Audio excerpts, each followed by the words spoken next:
오늘 청와대에서 대통령 주재로 제4차 규제개혁 장관회의가 열렸습니다. 네, 직후 그동안 국내 산업 활성화에 걸림돌이 됐던 각종 규제를 철폐하는 방안들이 발표가 됐는데요. 취재 기자와 함께 자세한 내용들 짚어보도록 하겠습니다. 정희영 기자 나와 있습니다. 네. 예, 정 기자, 먼저 공항 물류단지를 이 동부가 항공 물류허브로 육성하기로 했다는 내용이 발표가 됐는데 이 소식부터 좀 전해주시죠. 네, 가장 중요한 문제는 물류단지 내의 부지 제공 문제입니다. 일단 기존 부지 이용을 극대화할 수 있는 방안을 마련했습니다. 건폐율과 용적률을 상향 조정하기로 했는데요. 건폐율은 기존 50에서 70%로, 용적률은 100%에서 350%로 상향 조정하기로 했습니다. 건폐율이 올라가면 물류 기업들이 창고 등으로 활용할 수 있는 공간이 더 넓어지게 되는 거고요. 네. 용적률이 상향 조정되면 앞으로 건물을 기존 대비 건물 층수를 더 높일 수 있어서 기업들에겐 큰 혜택이 되겠지요. 이 외에도 물류단지 내 주차장 설치 기준도 완화했습니다. 기존에는 100제곱미터당 한 대였다면 앞으로는 사용 용도에 따라 창고의 경우 400제곱미터당 한 대, 공장은 350제곱미터 한 대로 완화됐습니다. 이후에 부지 공급을 확대하는 계획안도 발표했습니다. 2단계 물류단지 조성을 서둘러 아직 개발하지 않은 부지 5만 6천 제곱미터를 조기에 공급하기로 했습니다. 뿐만 아니라 인천공항 중장기 개발 방안과 연계해 3단계 물류단지 개발도 검토키로 했습니다. 이외에도 기업 불편 사항을 개선해 기업들이 기업하기 좋은 환경을 조성하기 위한 방안도 마련했습니다. 해외 법인이 국내 물류단지에 단순히 보관 목적으로 물품을 반입하는 경우에도 부가가치세를 환급해 주기로 방안을 마련했습니다. 예, 이렇게 인천공항과 관련한 규제 완화에 대해서 한번 들어봤고요. 다른 분야도 한번 살펴봐야 될 것 같습니다. 바이오 헬스케어 산업 분야에서도 규제 완화가 있었죠. 네, 그렇습니다.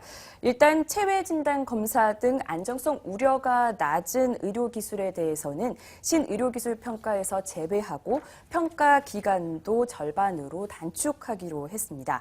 지금까지는 복지부 산하기관인 한국보건의료연구원에서 안정성과 유용성을 따지는 신의료기술 평가라는 것을 받아야 했었는데요. 네. 이 평가 기간에만 무려 최대 280일이 소요됐습니다. 앞으로 이 평가 기간이 줄어들므로 인해서 신기술이 보장 시장 진입이 빨라지게 됐다고 볼 수 있습니다. 네.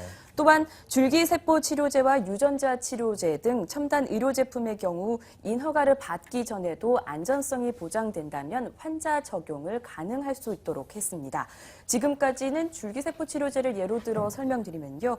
허가를 받지 않으면 치료는 물론이고 그리고 임상 연구용을 제외한 세포 배양도 금지됐었습니다. 예.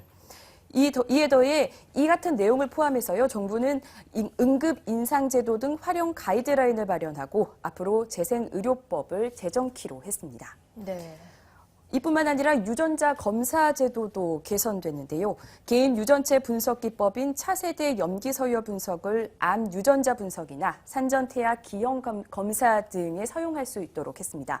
지금까지 유전자 분석 같은 경우에는 의료 진단에 활용할 수 없었습니다. 네, 이렇게 규제 빗장을 풀면서 의료 헬스케어 산업도 좀 문턱이 낮아져서 앞으로 좀 좋은 내용들이 많이 나올 것 같습니다. 이 외에도 정부가 사물 인터넷 등 차세대 먹거리 발굴을 위해서 이런 사람들을 육성하기 위해서 규제 개혁안을 또 내놨다고 들었습니다. 이 내용도 전해주시죠. 네, 먼저 정부는 6가지 신사업을 발굴하고 이에 대한 지원 방안을 마련을 했는데요. 네. 먼저 6가지 신사업을 소개해드리겠습니다. 사물인터넷과 3D 프린팅, 그리고 스마트홈과 탄소섬유, 일체형 태양광 모듈과 가정용 전기 보일러입니다.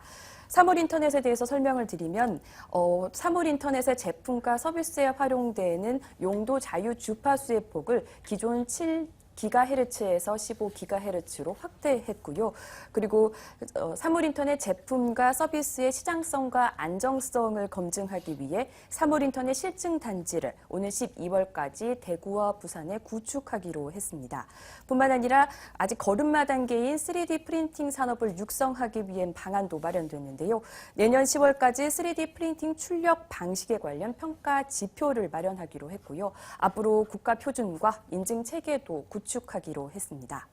뿐만 아니라 12월까지 모든 국가산업단지 내에 3D 프린팅 제조업체가 입주할 수 있도록 관련 기준을 보완키로 했습니다. 스마트홈에 관련돼서도 정부는 대안을 마련했는데요. 이번 달 안으로 스마트홈 기기 간 상호 호환성 테스트를 할 수 있는 오픈랩을 구축하기로 했고요. 내년 6월까지 홈 네트워크의 KS 기준을 제정해 보급하기로 했습니다. 예, 이렇게 전반적으로 규제 개혁에 대한 내용들 정리를 해드렸었는데요. 지금까지 불필요한 규제 때문에 이 기업들의 성장을 가로막는 경우도 적지 않았었는데 이번 변화가 다시 한번 우리 국내 기업들에게 큰 변화 그리고 한 번의 도약이 됐으면 하는 바람입니다. 지금까지 정희영 기자와 함께 내용 들어봤습니다. 잘 들었습니다. 네, 고맙습니다.